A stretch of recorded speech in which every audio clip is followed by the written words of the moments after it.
प्रियदर्शी देवानाम प्रिय सम्राट अशोक एक ऐसे महानतम शासक जिनके शासन काल को हमारे इतिहास में स्वर्ण काल के रूप में दर्ज किया गया। ये स्वर्ण काल जो कि सम्राट अशोक का काल था, इस काल में ऐसी क्या खासियत थी कि इसे स्वर्ण काल के रूप में कहा गया, भारत का ये स्वर्ण काल। तो स्वर्ण काल ये इस उद्देश्य में, इस मत में कहा जाता है कि उस वक्त में जो सामाजिक स्थिति है, जो राजनीतिक स्थिति है, जो आर्थिक स्थिति है और लोगों का आपसी सद्भाव कैसा है और लोग एक दूसरे के साथ किस तरह अपना संबंध रखते हैं, उनका जीवन यापन करने का जो जिसे हम जीवन शैली कहें, वो जीवन शैली कैसे है। यदि वो महान है, यदि वो जीवन शैली खुशहाली की है, यदि वो जीवन शैली बहुत बेहतर है, तो फिर उस वक्त को एक बेहतर काल माना जाता है। सम्राट अशोक का काल हमारे इतिहास में ऐसा ही रहा और इसलिए उस वक्त में सम्राट अशोक को अशोक महान भी कहा गया। अशोक महान इस दृष्टि में नहीं कि उनके राज्य का विस्तार बहुत ज़्यादा था, अफगानिस्तान से मद्रास तक इतना बड़ा राज्य सीमा, लेकिन उनके राज्य को और उन्हें एक बेहतर राजा और बेहतर राज्य किस दृष्टि में माना गया, तो ये इसलिए कि उनके आंतरिक संबंध, मतलब देश के अंदर के जो संबंध है वो, और देश के बाहर के संबंध, मतलब विदेश नीति और आंतरिक देश नीति, इन दोनों में सम्राट अशोक बड़े महान रहे। ये उनकी जयंती का पर्व है। इस समय सम्राट अशोक, प्रियदर्शी राजा सम्राट अशोक, इनका ये जयंती पर्व चल रहा है और इसी संदर्भ में जब हम सम्राट अशोक को याद करते हैं तो इस रूप में भी याद करना चाहिए कि जिन्होंने युद्ध न करके अपने राज्य की सीमाएं बढ़ाई, और वो धम्म और विनय और उसके मैत्री के द्वारा। तो ये उनकी महानता थी और इसलिए इसे स्वर्णकाल कहा जाता है। दरअसल उनका ये जो शासन काल है, इसमें मनुष्य मात्र की स्वतंत्रता ये सबसे बड़ी उपलब्धि थी और सर्वव्यापी तेजस्विता, उनकी स्वदेश नीति, उनकी विदेश नीति दोनों बड़ी महत्वपूर्ण थी। आप एक बात समझिएगा कि श्रीलंका और साइबेरिया जैसे देश जो भारत की सीमाओं से बाहर है, लेकिन ये देश भी ये मानते हैं कि सम्राट अशोक ने उनके हित के लिए काम किया। तो इस तरह का ये जो सम्राट अशोक के प्रति समर्पण आता है सीमाओं के बाहर से, तो इससे उनका व्यक्तित्व समझ में आता है, उनका व्यक्तित्व और निखर कर हमारे सामने आ जाता है। एक बात और भी है, हम जब सम्राट अशोक को देखते हैं, उनके शिलालेखों को देखते हैं, तो उसमें कहीं भी मौर्य नहीं दिखाई देता। बहुत कम लोग उन्हें मौर्य के रूप में पहचानते हैं, जबकि वे मौर्य वंश के राजा हैं। और मौर्य वंश के राजा होने के बावजूद मौर्य नाम से नहीं पहचाने जाते, बल्कि प्रियदर्शी नाम से पहचाने जाते हैं, सम्राट नाम से पहचाने जाते, देवानाम प्रिय इस नाम से पहचाने जाते हैं। हाँ, भले उनके जो दादा हैं चंद्रगुप्त, वे मौर्य कहलाते, चंद्रगुप्त मौर्य, चंद्रगुप्त मौर्य के ही वंशज अशोक मौर्य होते हैं, लेकिन उनके साथ मौर्य शब्द बहुत ज़्यादा प्रचलित नहीं मिलता है, जबकि उनके लिए धम्माशोक ये शब्द ज़रूर मिलता है। धम्माशोक का मतलब ये हुआ कि अशोक वे जो धम्म को प्रचारित करते हैं। धम्म का मतलब हुआ वो शिक्षा जो तथागत बुद्ध ने दी। तो तथागत बुद्ध की शिक्षा धम्म, और धम्म को प्रचारित करने वाले अशोक, और इस रूप में उनका ये परिचय ज़रूर आता है। यदि हम मौर्य वंश का विचार करते हैं तो एक बात हमारे सामने ज़रूर आती है कि कुछ विद्वान जो अलग अलग मत इस विषय में रखते हैं, कुछ विद्वान ये कहते हैं कि चंद्रगुप्त ने, सम्राट अशोक के जो दादा हैं, चंद्रगुप्त ने अपनी माता मुरादेवी के नाम पर मौर्य वंश की स्थापना की। और दिघनिकाय जो पाली साहित्य में आता है, दिघनिकाय ये कहता है कि पिप्पली वन के लोग ये क्षत्रिय कुल के थे और मौर्य नाम से जाने जाते थे। पिप्पली वन के मौर्य। बौद्ध तथा जैन परंपरा के अनुसार मौर्य या मौर्य का संबंध मौर से है। मौर्य या मौर्य इनका संबंध मोर से है। और नंदगढ़ में अशोक द्वारा बनवाया गया जो स्तंभ है या फिर सांची के स्तूप पर बनवाया गया जो मोर है वो दिघनिकाय के इस मत का समर्थन करता है। तो ये जो मौर्य वंश की जो बात आती है ये बात भी इसी से जुड़ी हुई आती है। देखिए बहुत सारी चीज़ें ऐसी होती है जो इतिहास में लिखते समय कभी कभी मिस हो जाती है, कुछ चीज़ें जानबूझकर बदल दी जाती है, लेकिन कुछ चीज़ें ये संशोधन से हमारे सामने आती है या फिर अवलोकन से हमारे सामने आती है। तो सांची के स्तूप पर मोर का होना ये दिघनिकाय की बात को दर्शाता है और उसका समर्थन भी करता है। एक बात ये भी कही जाती है कि कुछ आक्रमणों से तंग आकर पिपली वन के मौर्य जो हैं वो हिमालय में चले गए थे और वहीं बस गए।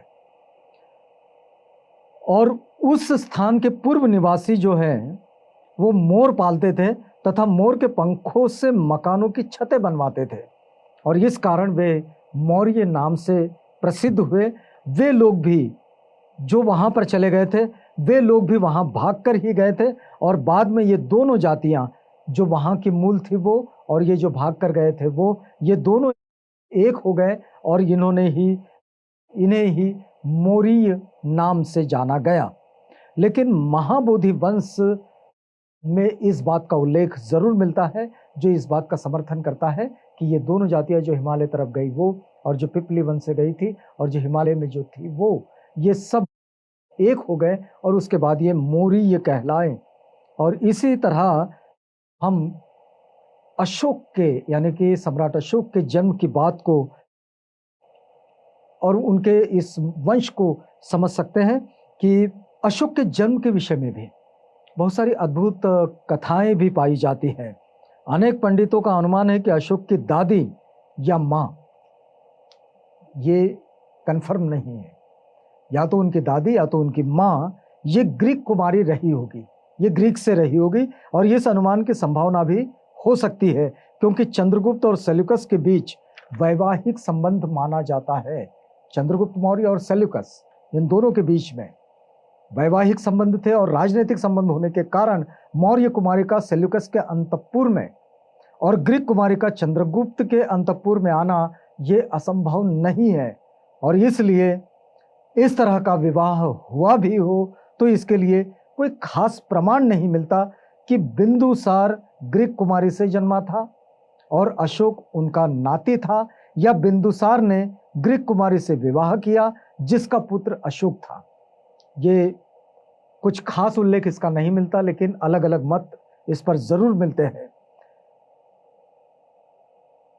यहां एक बात को समझा जा सकता है कि यदि ये संभव है, जो हमने बात बताई, यदि संभव है तो वो ग्रीक कुमारी पर्शियन कुमारी से पैदा हुई सेल्यूकस की बेटी रही होगी। वो ग्रीक कुमारी, जिस ग्रीक कुमारी की ये बात हो रही है।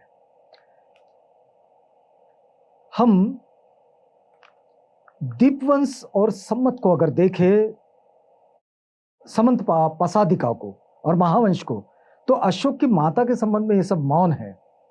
लेकिन महावंश टीका का कहना है कि अशोक की माता का नाम धर्मा था। पाली में हम इसे धम्मा कह सकते हैं, जो क्षत्रियों के मौर्य वंशजा थी और उसके परिवार का उपदेशक एक आजीविक था जिसका नाम जनसान बताया जाता है। और धर्मा बिंदुसार राजा की अग्रमहिषी थी। अवदान माला में उसको सुभद्रांगी कहा गया है और सुभद्रांगी ये नाम बहुत सारे ऐतिहासिक साहित्य में, ऐतिहासिक दस्तावेजों में मिलता है। तो इस बात से हम ये जरूर कह सकते हैं, आज हम सम्राट अशोक को याद कर रहे हैं। सम्राट अशोक महान को ये उनके जयंती पर्व पर याद करना एक बड़ी खास बात है। तो आज उनके जन्म की ये बात आप तक पहुंचा रहे हैं। एक और बात कही जाती है कि सम्राट अशोक देखने में खूब सुंदर नहीं थे।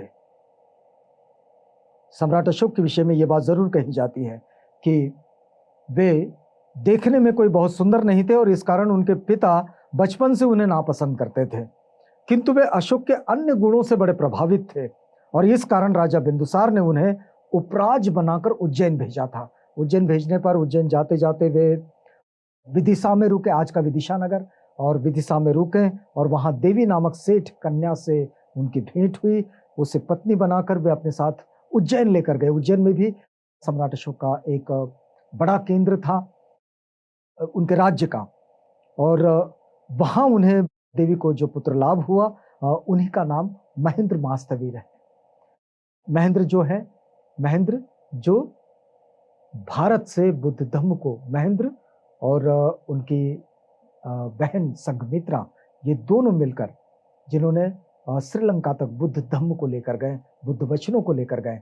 तो ये भी एक बड़ी महत्वपूर्ण बात जो सम्राट अशोक के साथ जुड़ती है। लेकिन सम्राट अशोक के साथ एक बात बड़ी महत्वपूर्ण है और वो जुड़ती है कि कलिंग युद्ध ये उनके जीवन का शायद अंतिम युद्ध था। इसके बाद में उन्होंने युद्ध नहीं किया, लेकिन इस युद्ध के बाद उन्होंने अपने राज्य की, अपने साम्राज्य की सीमाएं जरूर बढ़ाई और वो मैत्री के आधार पर बढ़ाई, दोस्ती के आधार पर बढ़ाई। लेकिन सम्राट अशोक जब बुद्धिज्म के अनुसरण में आ जाते हैं तो अनुसरण में आने के बाद उन्होंने एक काम जरूर किया कि बौद्ध शिक्षाओं में जो 84,000 धम्मस्कंध मिलते हैं, इन 84,000 धम्मस्कंधों को, एक एक स्कंध को स्मृति में बद्ध करने के लिए उन पर उतने चैत्य, स्तूप, मंदिर, विहार बनाए 84,000, और वे धम्म को समर्पित कर दिए, संघ को समर्पित कर दिए। और भिक्खु संघ को ये जो 84,000 चैत्य, स्तूप, विहार, मंदिर, इनका ये जो समर्पण मिला, इसके बाद ये जरूर कहा गया कि ये अशोक नहीं, धम्माशोक है। और इस धम्माशोक ने बुद्ध धम्म को बड़ी सुरक्षा प्रदान की और बुद्ध के वचनों को प्रचारित और प्रसारित करने के लिए उन्होंने बहुत पहल की। इसका मतलब ये नहीं कि उन्होंने अन्य मतों को अपमानित किया या फिर अन्य मतों का विरोध किया, ऐसा नहीं, लेकिन उन्होंने मानवीयता के साथ बने रहते हुए, बुद्ध धम्म का जो मैत्री का तत्व है उसके साथ बने रहते हुए अन्य मतों को भी अपने साथ उतने ही सम्मान से रखा, और ये उनकी बड़ी विशेषता रही है। लेकिन यदि हम सम्राट अशोक के इस पूरे योगदान को अगर देखें तो उनका जो राज्य चलाने का जो तरीका रहा, उस पे बुद्ध धम्म का प्रभाव सर्वाधिक रहा। और ये सर्वाधिक प्रभाव होने के कारण उस वक्त के सारे शिलालेखों में, और इस वक्त हम लोग जितने भी बौद्ध लेणे देखते हैं या फिर पुरातन बुद्ध विहार देखते हैं, उन सारे विहारों में बौद्ध संस्कृति को संजोए रखने में सम्राट अशोक का बड़ा योगदान आता है। हम इस दृष्टि से यदि ये सोचें कि राज्याभिषेक के 11वें वर्ष के उत्तरार्ध में अशोक ने बौद्ध धर्म के निर्णयात्मक कार्य को शुरू कर लिया था, यानी कि जब उनका राज्याभिषेक हुआ एक सम्राट के रूप में, तो उसके 11 साल के भीतर ही उन्होंने इतना काम कर लिया था कि उन्हें धम्म का उपासक नहीं बल्कि धम्म का प्रचारक, धम्माशोक के नाम से लोग जानने लगे थे, प्रियदर्शी के नाम से लोग जानने लगे थे। और कुछ विद्वान खास तौर पर ये बताने की कोशिश करते हैं कि सम्राट अशोक ये बौद्ध नहीं थे, तो ये उनका प्रयास बड़ा असफल हो जाता है, इसलिए कि अशोक के शिलालेखों में बौद्ध धर्म के स्थान पर केवल धर्म नाम ही मिलता है। सम्राट अशोक पर जो लोग टिप्पणियां करते हैं या टीका करते हैं कि वो बौद्ध नहीं थे, तो वो इसी के कारण हो जाता है कि वे अपने शिलालेखों पर कभी भी ये नहीं लिखते कि बौद्ध धम्म, वे धम्म लिखते हैं, धर्म लिखते हैं। और धम्म और धर्म लिखने से होता यह है कि बौद्ध साहित्य को भी कहीं बुद्ध धम्म के नाम से नहीं लिखा जाता, बल्कि उसे धर्म विनय या धम्म विनय के नाम से लिखा जाता है। और ये जो धम्म विनय की बात आती है, तो इसके कारण वहां बौद्ध धर्म नहीं, धम्म लिखा है। अशोक एक विशाल राष्ट्र के, एक महान सम्राट थे, इसमें कोई दो मत नहीं। उन्हें अबौद्धों का भी उतना ही ख्याल था जितना बौद्धों का, और इसी कारण से उन्हें अन्य धर्मों की भी सहायता मिली और अन्य धर्मों को उनकी सहायता भी हुई। चाहे आज के संप्रदायवादी कुछ विद्वान अशोक को बौद्ध सम्राट माने या ना माने, किंतु देश में और देश के बाहर सम्राट अशोक ने जो कार्य किया है उसे कोई भी स्वीकार करेगा कि सम्राट अशोक ये बौद्ध सम्राट थे, और उनके शिलास्तंभ और शिलालेख ये स्पष्ट भाषा में बोलते हैं कि प्रियदर्शी सम्राट अशोक एक बौद्ध राजा थे।